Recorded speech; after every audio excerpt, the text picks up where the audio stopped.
अस्सलाम वालेकुम स्टूडेंट्स। इस वीडियो में हम कैलकुलस एंड एनालिटिकल ज्योमेट्री का लेक्चर नंबर 41 डिस्कस करेंगे। इसका टॉपिक है सीक्वेंसेस एंड मोनोटोन सीक्वेंसेस। सबसे पहले सीक्वेंस की डेफिनेशन है, a sequence is a succession of numbers, जैसे 2, 4, 6, 8, 10, 1, 3, 5, 7। ठीक है, नंबर्स की जो सक्सेशन है उसको हम सीक्वेंस कहते हैं। Numbers in sequence are called terms, यानी ये जो नंबर्स हैं 2, 4, 6, 8, इनको हम टर्म्स कहते हैं। अब यहाँ पे 2 पहली टर्म है, 4 सेकंड टर्म है, 6 इस सीक्वेंस की थर्ड टर्म है। 2, 4, 6, 8 so on can be written as 2n, n1 से इन्फिनिटी। ठीक है, अगर हम n1 पुट करें तो 2 आ जाएगा, 2 पुट करें 4 आ जाएगा, 3 पुट करें 6 आ जाएगा। तो हमारे पास इस सीक्वेंस को हम शॉर्ट फॉर्म में इस तरह लिख सकते हैं। नेक्स्ट हमारे पास है ग्राफ्स ऑफ सीक्वेंसेस। ठीक है, लेट हमारे पास ये सीक्वेंस है 1/n, n is equal to 1 से पॉजिटिव इन्फिनिटी। अगर इस सीक्वेंस को हम इक्वेशन की फॉर्म में लिखें तो हमारे पास आएगा y is equal to 1/n for n is equal to 1, 2, 3 so on. ठीक है, अब इस y is equal to 1/n इस इक्वेशन का हमारे पास ये ग्राफ बन रहा है। ठीक है, जब n हमारे पास 1 होगा तो y हमारे पास क्या आएगा 1। ये हमारे पास n की वैल्यूज़ हैं। ठीक है, यहाँ पे हम ले रहे हैं y is equal to 1/x, x greater than और इक्वल 1। ठीक है, जब हम 1 इधर पुट करेंगे x तो y भी 1 आएगा, यहाँ पे ये 1 और इधर x भी 1। जब इधर x2 पुट करेंगे तो y इज इक्वल टू 1/2 आएगा, यानी हाफ हो जाएगा। तो इधर x2 और y जो है 1/2। इसी तरह x3 y क्या आएगा 1/3, x4 y क्या आएगा 1/4। तो ये इस तरह डिक्रीज़ होता जाएगा। तो ये हमारे पास ग्राफ आएगा y is equal to 1/x का, या अगर इसको सीक्वेंस की फॉर्म में लिखें तो 1/n का इस तरह ग्राफ आएगा। नेक्स्ट हमारे पास एक और डेफिनेशन है, a sequence an is set to converge, यानी कि ये सीक्वेंस इसे हम कन्वर्जेंट कहेंगे to the limit l if given any epsilon greater than 0 there is a positive integer n such that an minus n absolute less than epsilon for n greater than equal capital N. In this case we write limit n approaches positive infinity an is equal to l, यानी हम late कर लेते हैं अगर हमारे पास epsilon greater than 0 है तो हमें एक पॉजिटिव इंटीजर n ज़रूर मिलेगा जिस पे ये कंडीशन होल्ड करेगी an minus an absolute less than epsilon इसके लिए। ठीक है, तो उस सूरत में हम लिख सकते हैं कि हमारी जो an की लिमिट है वो l के बराबर है। And a sequence that does not converge to some finite limit is said to be divergent या डाइवर्ज। अगर हमारे पास किसी सीक्वेंस की लिमिट का आंसर l कोई फाइनाइट नंबर आ जाए तो उसे कन्वर्ज कहेंगे, अगर ना आए तो उसे डाइवर्ज कहेंगे।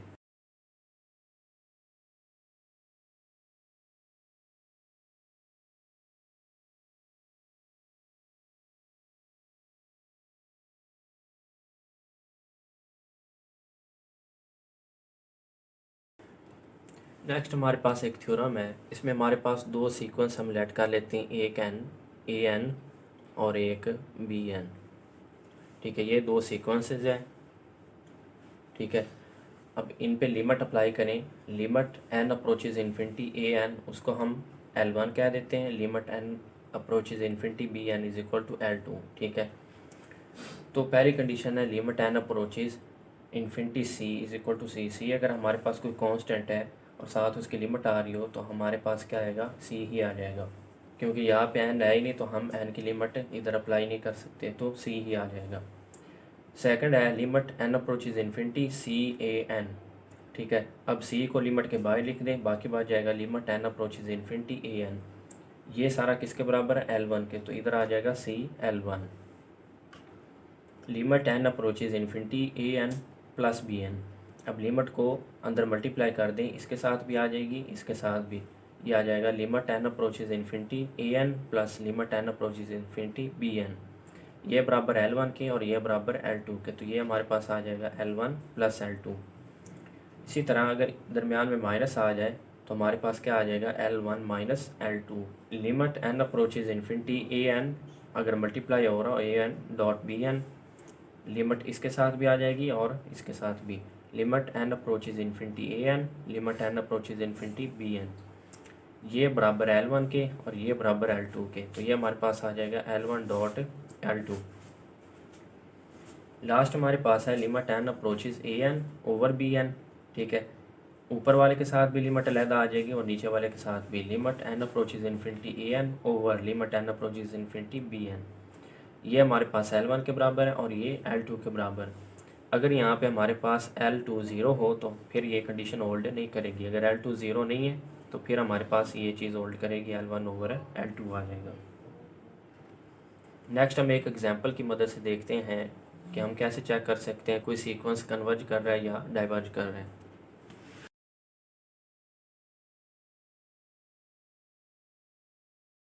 हमारे पास एग्जांपल है, इसमें ये सीक्वेंस गिवन है n ओवर 2n+1 1 से पॉजिटिव इन्फिनिटी। वो कहता है आप बताएं ये सीक्वेंस कन्वर्ज करता है या डाइवर्ज करता है। तो हम क्या करेंगे, लिमिट इस n इज इक्वल टू 1 से इन्फिनिटी को लिमिट के फॉर्म में लिख लिए, n approaches positive infinity n over 2n+1। अब हम क्या करेंगे, इसको n से डिवाइड कर दें ऊपर भी और नीचे भी।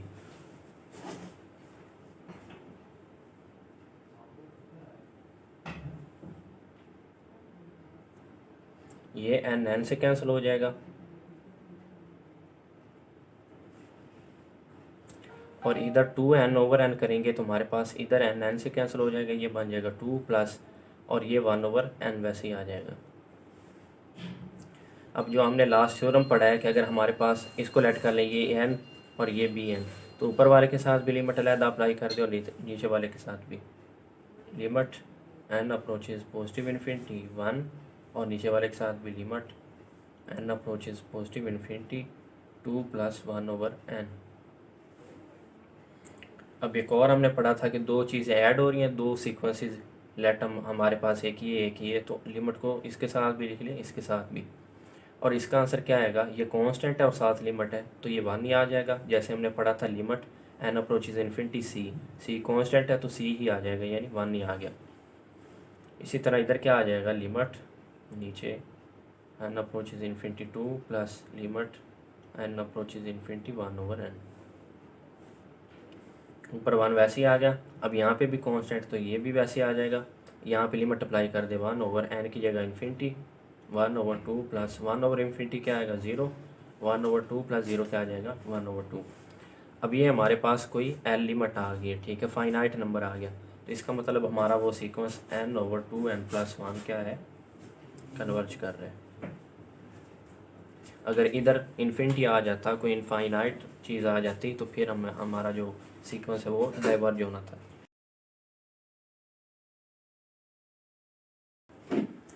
नेक्स्ट हमारे पास है रिकर्सिव सीक्वेंस। इसमें हमारे पास एक सीक्वेंस गिवन होता है an या an+1 और एक हमारे पास उसकी पहली टर्म जो है वो गिवन होती है, ठीक है। उससे हम नेक्स्ट टर्म बना सकते हैं और फिर उससे हम नेक्स्ट टर्म, ठीक है, अगली टर्म्स उससे बनाते जाते हैं, उसको हम कहते हैं रिकर्सिव सीक्वेंस। फॉर एग्जांपल ये sequence an+1 is equal to 1 over 2 into an+3 over an for n greater than और इक्वल 1। अब इसमें हमारे पास गिवन है a1 इज इक्वल टू 1। अब हम क्या करेंगे, लेट कर लेते हैं इसको, अगर an से कंपेयर करें, ठीक है, इसको, ये a1 है ये n है, तो यहाँ पे n हमारे पास क्या आएगा 1, ठीक है। तो इधर हम कर लेते हैं लेट या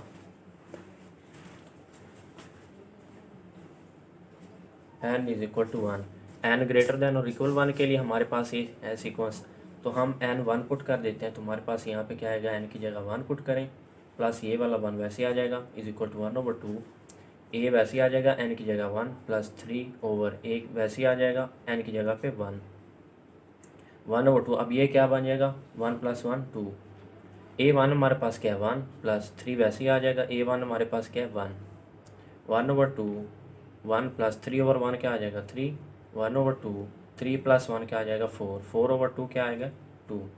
तो a2 हमारे पास क्या आ गया 2, ठीक है। अब एक ये पहली टर्म हमें गिवन थी, ये हमने इसकी मदद से फाइंड कर ली। अब हम क्या करेंगे, इसी में n2 पुट कर दें, put n is equal to 2। तो जब n is equal to 2 put करेंगे तो यहाँ पे क्या बन जाएगा 2 प्लस 1 3, तो यहाँ से हमारे पास a3 यानी अगली टर्म आ जाएगी 1 ओवर 2। अब 2 पुट करना है तो इधर आ जाएगा a2 प्लस 3 ओवर इधर भी आ जाएगा A2 1/2। अब A2 हमने क्या किया, फाइंड किया है, वो इधर पुट कर दें।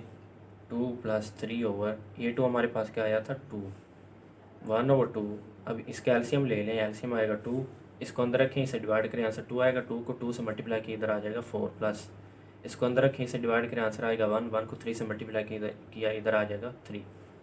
1/2 4 + 3 7/2। तो ये हमारे पास आ जाएगी A3 7/4।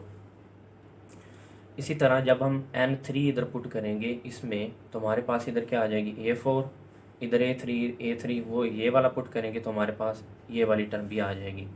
इसी तरह हम पिछली टर्म की मदद से वो इधर पुट करते जाएंगे, अगली टर्म आती जाएगी। इसको हम कहते हैं recursive sequence.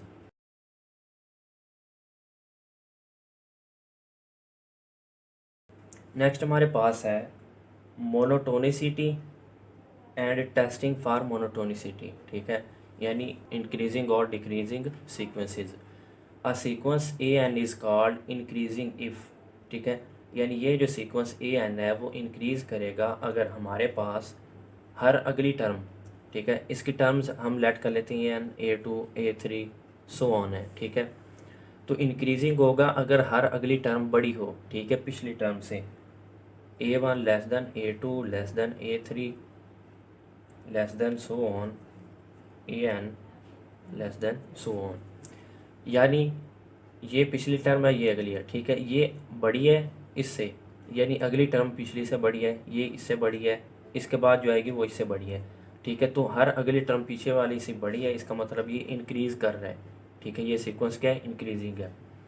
Non decreasing sequence क्या होगा, non decreasing if A1 less than equal A2 less than equal A3 less than equal so on less than equal AN less than equal so on.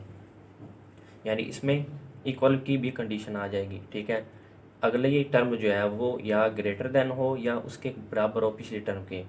हर अगली term पिछली term के बराबर हो या उससे बड़ी हो तो उसको हम कहेंगे कि वो नॉन डिक्रीजिंग सीक्वेंस है। उसके बाद है a sequence AN is called decreasing if. यानी कि सीक्वेंस ये जो है AN वो डिक्रीज़ करेगा अगर हर अगली टर्म छोटी हो। A1 बड़ा हो A2 से, A2 बड़ा हो A3 से, A3 बड़ा हो A4 से, सो ऑन बड़ा हो AN से, सो ऑन। यानी ये वाली टर्म इससे बड़ी है, ये इससे बड़ी है, ये इससे बड़ी है। ठीक है, हर अगली टर्म पिछली से बड़ी है, तो इसका मतलब ये क्या है, डिक्रीजिंग सीक्वेंस है। नॉन इंक्रीजिंग होगा, इसमें हमारे पास इक्वल की भी कंडीशन आ जाएगी।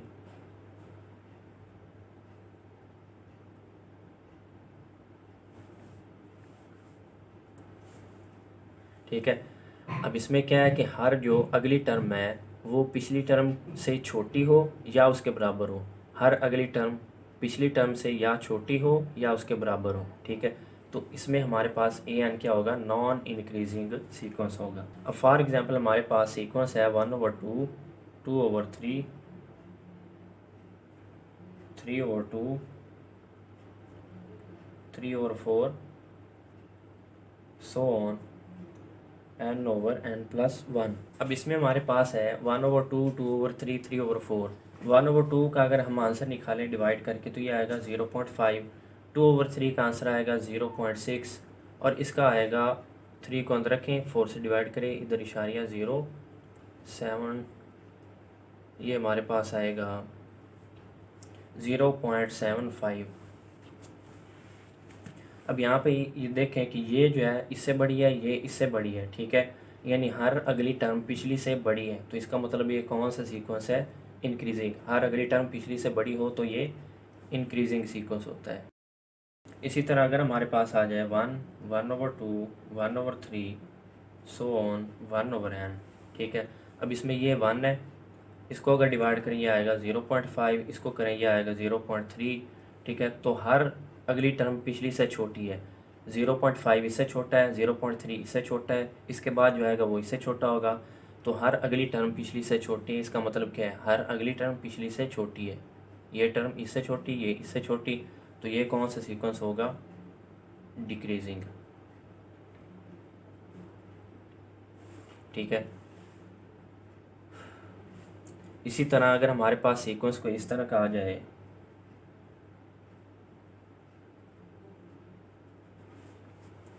अब इसमें क्या हो रहा है कि ये 1 1 2 2 3 3 हर अगली टर्म जो है वो पिछली के बराबर है, ठीक है, फिर उसके बाद बड़ी है, ठीक है, यानी कि ये टर्म इसके बराबर है, उसके बाद ये टर्म इससे बड़ी है, ये उसके बराबर है, ये उससे बड़ी है, ठीक है। तो हमारे पास क्या है, ये टर्म इसके क्या है, बराबर है और या उससे बड़ी है, ठीक है, ये टर्म इसके बराबर है या उससे बड़ी है, ठीक है। तो ये टर्म इसके बराबर है लेकिन उससे अगली वाली उससे बड़ी है, तो ये कौन सा है, नॉन डिक्रीजिंग सीक्वेंस। इसी तरह अगर हमारे पास आ जाए 1 1 1/2 1/2 1/3 1/3, अब इसको हम लिख सकते हैं 1 1 0.5 0.5 1/3 होगा 0.3 और ये भी 0.3।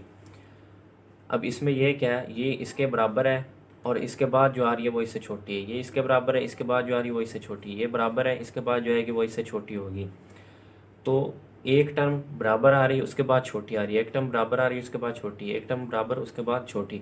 तो इसमें क्या आ रहा है कि एक टर्म जो है वो, यानी कि ये टर्म इससे इसके बराबर हो या उससे छोटी हो, बराबर हो या छोटी हो, तो इसको हम कहेंगे नॉन इंक्रीजिंग, यानी कि ये इंक्रीज नहीं कर रहा। नेक्स्ट हमारे पास कुछ टेस्ट हैं, हम कैसे चेक कर सकते हैं इसकी मोनोटोनिसी के ये सीक्वेंस जो है वो इंक्रीजिंग है, डिक्रीजिंग है या नॉन डिक्रीजिंग नॉन इंक्रीजिंग है।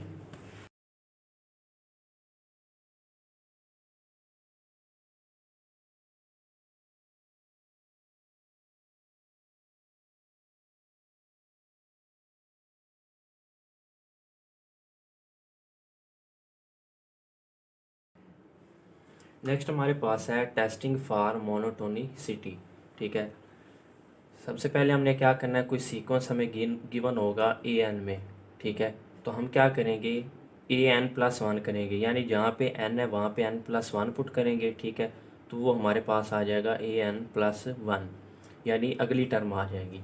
तो हम इस तरह करेंगे A N plus one minus A one A N, तो वो अगर ग्रेटर दैन ज़ीरो आ जाए तो हमारा सीक्वेंस इंक्रीजिंग होगा, अगर लेस दैन ज़ीरो हो डिक्रीजिंग होगा, ग्रेटर दैन और इक्वल ज़ीरो हो नॉन डिक्रीजिंग होगा, अगर लेस दैन इक्वल ज़ीरो हो तो नॉन इंक्रीजिंग होगा। अगर हम रेशो लें A N plus one over A N, अगर वो ग्रेटर दैन वन हो तो इंक्रीजिंग होगा sequence A N plus one over A N, अगर लेस देन वन हो तो वो डिक्रीजिंग सीक्वेंस होगा, ग्रेटर देन और इक्वल वन हो तो non decreasing, less than equal one हो तो नॉन इंक्रीजिंग। इसी तरह अगर हमारे पास कोई सीक्वेंस गिवन है तो उसका हम डेरिवेटिव लें, अगर वो ग्रेटर देन ज़ीरो हो इंक्रीजिंग, लेस देन ज़ीरो हो decreasing, greater than equal zero हो non decreasing, less than equal zero हो तो नॉन इंक्रीजिंग होगा। नेक्स्ट हम कुछ एग्जांपल्स की मदद से देखते हैं कि हम ये टेस्ट कैसे अप्लाई कर सकते हैं।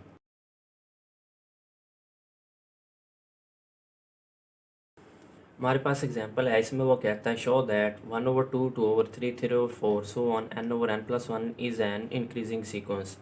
तो हम लेट कर लेते हैं ए एन हमारा है n over n plus one, ठीक है। हम लेंगे ए एन प्लस वन, जहाँ पे n है वहाँ पे n प्लस वन पुट कर दें, n प्लस वन ओवर यहाँ पे क्या आ जाएगा n प्लस टू। अब क्या करना है, डिफरेंस लेना है A N plus one minus a N, अगर ये ग्रेटर दैन ज़ीरो आ गया तो हम कहेंगे कि हमारा ये जो सीक्वेंस है वो इंक्रीजिंग है। अब ए एन प्लस वन हमारे पास क्या है, n plus one over n plus two minus a n हमारे पास क्या है, n over n plus one. अब इसका एलसीएम लेंगे, एलसीएम आएगा n plus two into n plus one, ठीक है। अब इसको तकसीम के अंदर रखना है, इससे डिवाइड करना है, तो n प्लस टू से कैंसिल हो जाएगा, बाकी बच जाएगा इधर n प्लस वन, इसको हम इस n प्लस वन से मल्टीप्लाई करेंगे, माइनस ये वाला वैसे ही आ गया। अब इसको अंदर रखना है, इससे डिवाइड करना है, तो n प्लस वन से कैंसिल हो जाएगा, बाकी बचेगा n प्लस टू, उसको हम इस n से मल्टीप्लाई करेंगे।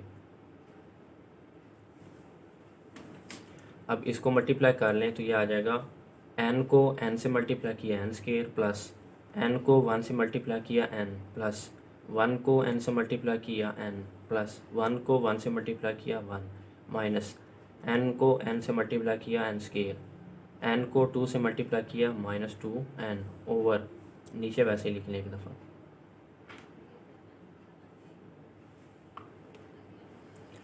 अब -n² प्लस n² से कैंसिल हो जाएगा, n प्लस n क्या आएगा 2n, +1 वैसे ही आ जाएगा -2n, नीचे वैसे ही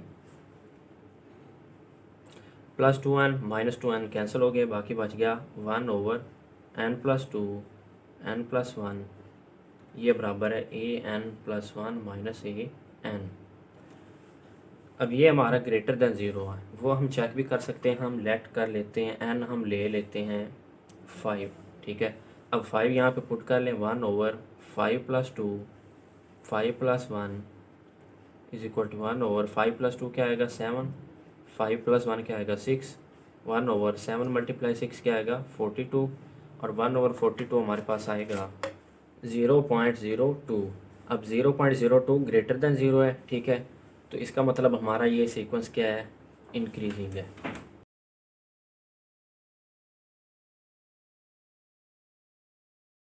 नेक्स्ट हमारे पास एग्जांपल है, वो कहता है show 1/2 2/3 3/4 so on n/n+1 is increasing by examining the ratio of successive terms, ठीक है। तो हम क्या करेंगे, लेट an हमारे पास है n/n+1, an+1 हम यानी कि अगली टर्म जो है इससे अगली टर्म वो फाइंड करेंगे, तो वो आएगी n+1/n+2। अब हमने रेशो लेनी है an+1/an, an+1 हमारे पास क्या है n+1/n+2 ओवर an हमारे पास क्या है n/n+1। अब हमारे पास क्या होता है कि सबसे ऊपर वाली टर्म सबसे नीचे वाली टर्म से मल्टीप्लाई होती है और दरमियान वाली एक टर्म से एक दूसरे से मल्टीप्लाई होती है, तो n+1 n+1 से मल्टीप्लाई होगा ओवर n+2 से मल्टीप्लाई होगा। अब इसका स्केयर ओपन कर दें तो ये आ जाएगा n² यानी पहली का स्केयर प्लस दूसरी का स्केयर +2 फार्मूले का फर्स्ट टर्म सेकंड टर्म, इसको भी मल्टीप्लाई कर लें तो ये आ जाएगा n² + 2n। अब ये हमारे पास ग्रेटर दैन 1 है, ये हम चेक भी कर सकते हैं, लेट हम कर लेते हैं n ले लें 2, ठीक है। तो यहाँ पे 2 पुट कर दें, 2 का स्केयर प्लस 1² वैसे ही आ जाएगा, +2 इंटू n की जगह 2 पुट करें ओवर n की जगह पे 2 का स्केयर +2 वैसे ही n की जगह पे 2 का स्केयर 4 + 1 का स्केयर 1 +2 × 2 4 ओवर 2 का स्केयर 4 + 2 × 2 4 4 + 4 + 1 क्या आएगा 9 ओवर 4 + 4 8, 9 ओवर 8 हमारे पास आएगा 1.125, ठीक है, जो कि 1 से बड़ा है। तो जब हमने पढ़ा था कि अगर an+1 over an greater than 1 आ जाए तो इसका मतलब सीक्वेंस क्या है, वो इंक्रीजिंग है। तो हमारा ये सीक्वेंस क्या होगा, ये वाला इंक्रीजिंग होगा, और यही हमने शो करना था। तो ये था लेक्चर नंबर 41। उम्मीद है आप सबको इसकी अच्छे से समझ आई होगी। फिर भी अगर कहीं से समझ ना आई हो तो आप कमेंट सेक्शन में पूछ सकते हैं।